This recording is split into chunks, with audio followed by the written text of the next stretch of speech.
Si tú estás en proceso de adquisición de tu propia casa, de tu vivienda, seguro estarás pensando, ¿qué me conviene más? ¿Un leasing, crédito hipotecario, VR? ¿Qué es todo eso?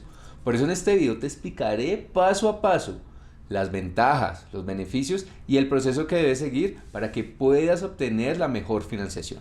Y si te quedas hasta el final, te haré un obsequio para que lo utilices.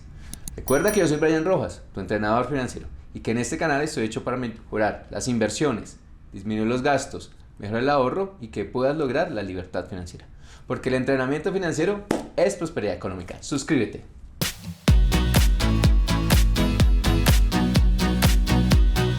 Muchas personas cuando quieren comprar su vivienda obviamente no tienen todos los recursos. En un video anterior te hablé sobre los subsidios, pero ¿qué pasa si los subsidios no son suficientes y nuestro ahorro tampoco lo es? Vamos a tener que solicitar financiación o dicho de otra forma apalancamiento. ¿Sí? Es decir, buscar a alguien que nos ayude para poder comprar esta vivienda. Y esto es posible a través de los créditos hipotecarios, en pesos o en VR, y del leasing habitacional. ¿Qué es esto? Te lo explicaré. Pero antes que nada, debes hacer algo y es que te debes poner bonito para los bancos.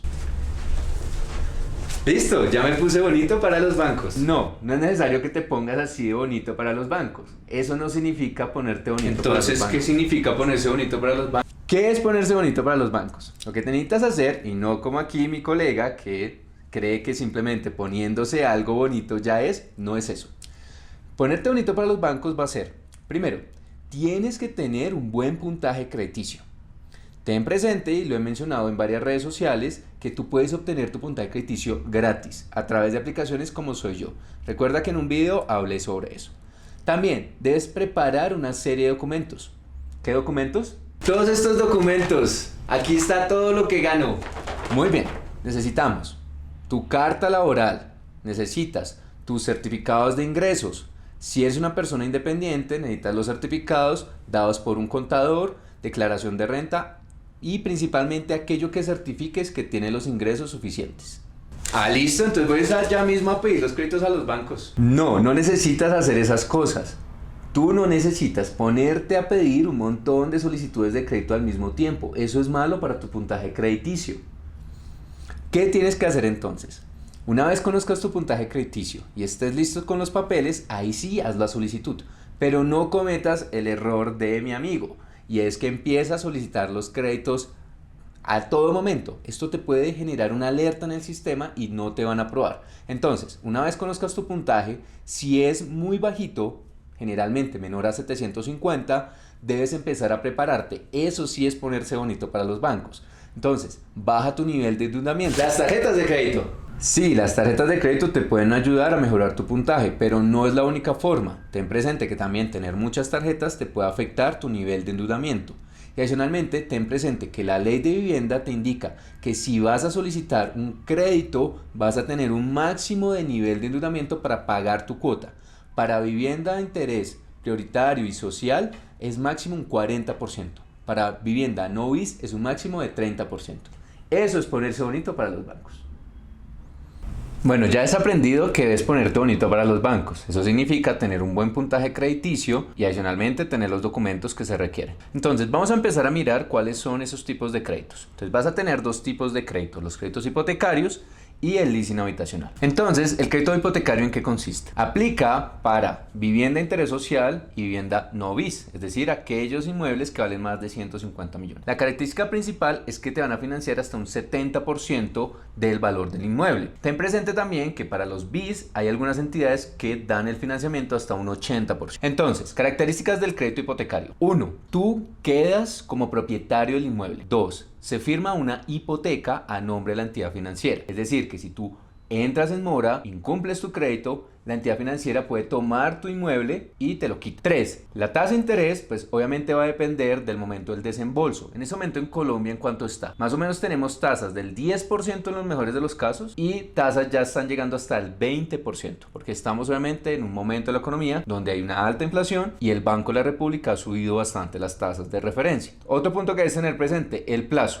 Se puede generar créditos hipotecarios en ese momento hasta 20 años si es un crédito en pesos. Si es un crédito en VR, va a ser hasta 30 años. Pero, ¿qué es eso del VR? El VR es la unidad de valor real, que depende de la inflación. Es decir, es un número que se va incrementando a medida que la inflación se va aumentando. Ya te voy a explicar mucho más sobre esto. Entonces, para que puedas aprender más sobre los créditos hipotecarios en pesos con VR, y después para que aprendas sobre el tema del leasing, vamos a hacer un ejemplo. Si recuerdas, en uno de mis videos te mencionaba que al momento que vas a comprar una vivienda, recomendaba que trataras de tener 5 referencias de viviendas que tú quisieras. Y es lo que vamos a ver en nuestro archivo de Excel, donde lo que recomiendo que tengas presente es la ubicación, el metraje cuadrado, el número de habitaciones, número de baños, otras locaciones o aspectos que sean relevantes, como puede ser el piso, y obviamente necesitas tener el precio. Vamos a hacer un ejercicio donde tú vas a querer comprar una vivienda de interés social. Puede ser nueva o usada. Entonces en el archivo te vas a dar cuenta que tienes un precio. Por ejemplo, tengo un apartamento en Soacha, en Engativá, en Suba, en diferentes zonas de Bogotá o alrededores. Una vez tengas eso, vas a poner el valor del inmueble en pesos, en dólares, en soles, no importa la moneda. Y vas a poner el porcentaje que te exigen que debes tener de cuota inicial. En el caso de Colombia, como te lo mencionaba, estándar se tiene un 30% que debes de tener de cuota inicial y un 70%. Como puedes ver en el archivo, vamos a tener un precio promedio, que es de 138 millones. Sabes que un 30% promedio es de 41.400.000 y que necesitas una financiación del 70% si vas a pedir un crédito hipotecario de aproximadamente 96.600.000. Porque no vayas a ir al banco primero a ver cuánto te prestan. Realmente no recomiendo eso porque es una consulta que te van a hacer en Data Crédito y como lo mencioné ahorita con mi amigo, no es bueno hacer tantas consultas frecuentes. Vamos a poner el valor que necesitamos de hipoteca, que es de 96.600.000. Vamos a ponerlo al plazo máximo, que es 20 años. Este crédito hipotecario, ejemplo, va a ser en pesos. ¿Qué significa esto? Que tú vas a pagar siempre el mismo valor porque es un crédito en pesos tasa fija. ¿Qué significa? Que si tú negocias hoy un crédito al 12%, vas a pagar siempre lo mismo. Aquí vamos a suponer que no hay seguros para que el ejercicio sea más sencillo. ¿Cuánto vas a tener que pagar? Vas a pagar aproximadamente 1.022.000 pesos. Eso es el capital más los intereses. Fíjate que a lo largo de los 20 años vas a terminar de pagar tu deuda, pero siempre vas a pagar el mismo valor, en este caso del 1.022.000, y le sumarías los seguros. Ese es el primer caso de un crédito hipotecario de tasa fija en pesos. La otra forma de financiación a través del crédito hipotecario, ¿sí? Recuerda que tú le das una hipoteca a una entidad, pero en VR, es la unidad de valor real. Este valor es dado por el Banco de la República. Todos los días hay un valor de VR. Por ejemplo, la VR hoy es de 300 pesos. Es decir, que tu crédito, lo que tú vayas a pedir prestado, lo divides en 300 pesos. Y eso te va a indicar cuánto es tu deuda en VR. La VR se va a ir actualizando. ¿Esto de qué depende? De la inflación. ¿Por qué las entidades tienden a dar más flexibilidad con la VR? El riesgo de que tú no pagues, obviamente en teoría es menor al inicio, porque tú vas a tener una tasa de interés mucho más bajita. Pero a lo largo que va pasando el tiempo, la característica de la VR es que va subiendo su valor. Esto está pegado a la inflación. Entonces, si hoy la tasa es de 300, por ejemplo, en un año puede ser la VR 400, 450. ¿De qué va a depender?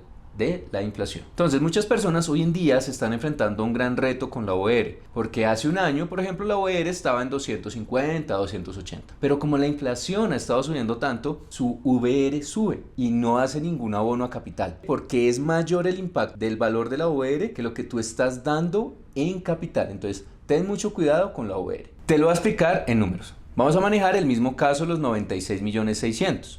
Vamos a tomar un valor de VR de hace más o menos un mes que era de 312 pesos. Una VR equivale a 312 pesos. Vas a tomar los 96.600.000 y los vas a dividir sobre esos 312 pesos. Esto te va a indicar que tienes una deuda en VR de 309.427 VRs. Las tasas en VR tienden a ser más bajas. Vamos a poner un ejemplo del 8%. Eso significaría que a hoy pagarías 2.534 VRs. Pero eso en pesos, ¿cuánto es? Vas a tomar ese valor de la cuota y lo vas a multiplicar por el valor de la VR inicial, que son 312.000. Eso significa que pagarías hoy 791.300 pesos aproximadamente. A medida que la VR se vaya actualizando, tú tienes que ir teniendo presente que tu precio va a ir incrementándose el valor de tu cuota. ¿Qué pasa si la VR, por ejemplo, sube a 314, que es la vigente? Entonces vas a tomar ese mismo valor que pagas en VR y lo multiplicas por la VR futura o la que esté actualizada. En este caso vemos que hay un incremento de 791.000 a 797.000. Pero eso fue porque hicimos un cambio muy pequeñito. Pero imagínate que necesitamos hacer, o que por ejemplo en un año, en 2 años sigue la inflación. ¿Qué va a pasar? Por ejemplo, supón que la VR sube a 400 pesos. Vas a pasar de pagar 792.000 pesos aproximadamente a 1.013.000. ¿Ves el impacto? ¿Cuándo funciona entonces la VR? Cuando principalmente tú estás seguro y es realmente un poco complicado de que la inflación va a ser muy estable. O cuando tú sabes que necesitas el crédito en este momento y que lo vas a vender en un corto plazo. Porque efectivamente la gran ventaja de la VR es que te pueden prestar más plata y a una tasa mucho más barata. De esta forma tú vas a poder obtener ese crédito. Si por ejemplo tus ingresos no son muy altos o tienes un alto nivel de endeudamiento, la VR es una muy buena alternativa, pero ya sabes el riesgo que tiene la VR. Aquí te mostré un tipo de cálculo de la VR, pero realmente las entidades generalmente pueden ofrecerte diferentes formas de hacer el plan de pagos de la VR y eso debes analizarlo con cada entidad. El que te mostré es aquel en el cual la cuota es fija, es decir, la amortización, el pago del VR es constante, pero hay otros donde te hacen diferentes formas de amortización. Te voy a dejar un link donde tú puedes ver diferentes formas de hacer el cálculo. Vamos a hablar entonces de otra forma de financiación que es el leasing habitacional. Este es una forma en que tú puedas obtener recursos principalmente para viviendas que son no bis, es decir, para hoy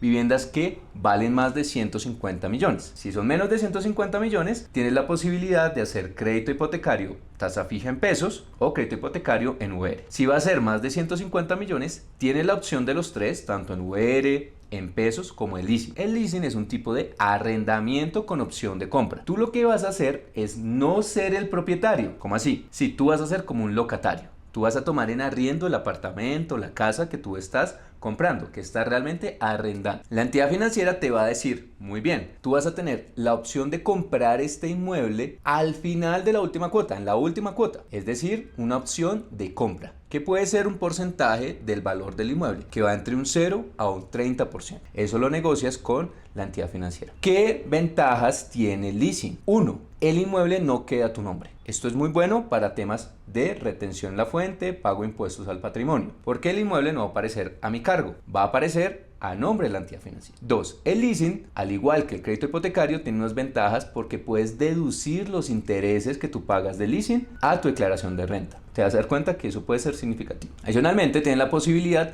de transferir los derechos a otra persona sin necesidad de volver a escriturar. Si yo, por ejemplo, tengo un leasing y quiero vender el apartamento o la casa, entonces lo que voy a hacer es ceder, buscar a alguien que pueda aplicar a ese mismo leasing y no tengo que escriturar de nuevo. Vas a ver una gran ventaja. Y es que el leasing tiene posibilidades de financiarte hasta el 90%. Sí, como me escuchaste. Eso quiere decir que si tú no tienes una cuota inicial muy amplia, tú puedes solicitar el leasing y de esa forma vas a poder comprar tu inmueble. Si tú vas a comprar, por ejemplo, un apartamento que vale 300 millones de pesos, entonces podrías tener solamente 30 millones para dar de cuota inicial. Y los 270 millones restantes los podrías sacar a través de un leasing. Otra ventaja del leasing es que generalmente las tasas de interés son más bajas que el crédito hipotecario. Te preguntarás por qué. ¿Porque quién es el dueño del apartamento o del inmueble? Efectivamente, el banco. Al ser el banco todavía el dueño, para ellos es mucho más tranquilo porque no tienen que hacer la ejecución de la hipoteca como funciona con el crédito hipotecario. Para ellos es mucho más sencillo. Entonces tú te preguntarás, entonces ¿qué ventajas tengo yo? Si tú eres muy juicioso con tu educación financiera y tu planeación, no hay ningún problema, porque realmente tú vas pagando tus cuotas, ejerces la opción de compra o vendes el inmueble. Ya sabes que lo puedes ceder. Tienes una tasa de interés menor y tienes la posibilidad de apalancarte hasta un 90%. Entonces tienes que mirar muy bien de acuerdo a tus ingresos, a cuánto tienes de ahorros para tu cuota inicial, cuál es la mejor alternativa. Y también ten presente el tema de los impuestos. El leasing tiene una gran ventaja y es que el apartamento o el inmueble no queda a tu nombre, lo cual te permite que eso no salga en tu patrimonio ni en tus activos. Vamos a hacer nuestro ejemplo en el Excel. Como te mencioné, vamos a hacer un caso de comprar un inmueble de 300 millones porque cumple el requisito de que es no bis. Y vamos a solicitar el máximo leasing, que es del 90%. Es decir, vas a pedir 270 millones. Como te mencioné, el leasing tiene otra gran ventaja y es que la tasa de interés es más baja. Bajo un hipotecario, bajo el mismo inmueble, te ofrecerían una tasa del 12%, un leasing fácilmente te podría estar pidiendo o dando una oferta al 10%. Y te darás cuenta que esto realmente empieza a ser muy importante en los gastos de tu proyecto de vivienda. Bajo el 10% a 20 años estarías pagando aproximadamente 2.530.000 pesos sin seguros. Entonces aquí es donde tú tienes que empezar a jugar con cuál de las alternativas puedes llegar a trabajar. Requisitos para ambos: certificados de ingresos, documentos de identidad, debes ya obviamente tener el inmueble seleccionado, debes pagar todo el tema de avalúos, y eso es importante. Todos los costos de escrituración, tanto para el crédito hipotecario como para el leasing, van a entrar a tu cargo. Y ten presente que una vez para el caso del leasing tú finalices, debes volver a escriturar, eso sí, a no ser que hagas una cesión de derechos. Dentro de los otros beneficios que tienes hoy en día, tanto en crédito hipotecario como leasing, es la posibilidad de pagar a través de cuentas AFC y de deducir, como te lo mencioné, los intereses de tu declaración de renta. Esto es muy útil hoy en día porque realmente estamos pagando, obviamente, una gran cantidad de intereses y tú los puedes utilizar con beneficio tributario. Finalmente, ten presente que la tasa solamente va a ser la final al momento en que te desembolsen.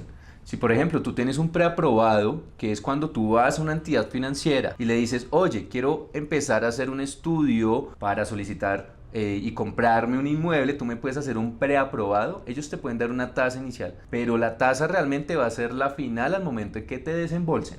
En este video pudiste aprender cómo funcionan los créditos hipotecarios en pesos, en UR y leasing. Recuerda que cada uno de ellos lo debes evaluar dependiendo tu situación financiera, tus ingresos, el valor del inmueble, los requisitos de cada entidad. Pero prepárate para el banco, ponte bonito como te lo mencioné, ten un buen puntaje crediticio y los documentos que se necesitan. También ten presente que el preaprobado no significa que sea la tasa que tú vas a pagar al final. Solamente va a ser la tasa del desembolso. Si tú quieres aprender cómo salir de un crédito hipotecario o de un leasing habitacional en mitad de tiempo, ponlo en los comentarios diciendo yo quiero aprender a pagar mis deudas mucho más rápido. Y haré un video en el que explicaré cómo puedes llegar a salir de una deuda hipotecaria a mitad de tiempo. Sí, efectivamente. Y como lo prometí, voy a compartir con ustedes este archivo donde les pude mostrar cómo puedes hacer el plan de pagos, cuánto es la tasa de interés que podrías estar pagando, y te mostraré, dejaré en la descripción una serie de links para que puedas hacer cotizaciones de los créditos y puedas ver los requisitos en las principales entidades financieras. Porque recuerda que yo soy Brian Rojas, tu entrenador financiero. Nos veremos la próxima semana con más contenido. No se te olvide suscribirte y compartir este video con aquellas personas que están interesadas.